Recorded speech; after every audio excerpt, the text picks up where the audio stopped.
Sabaw? Yes, sir. Paano mo galit? Ice cream. Ako si Nonoy Boyeng Camino at ako igaganap ng papel na Father Nico and this is my Fast Five.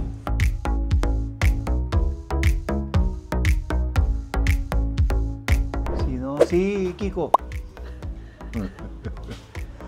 Hindi siya patawa pero minsan nakakatawa siya.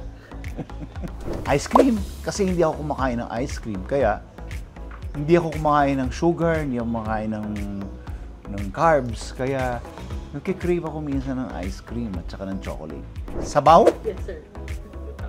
Lutang. Lutang? Kagabi. Kasi pagod na ako. Nanonood ako ng TV tapos tinanong ako ng asawa ko kung anong nangyayari pero hindi ko masagot. Sa training field ng aso. Kasi ang hobby ko ay nagtitrain ako ng mga canine. Ng canine, oo.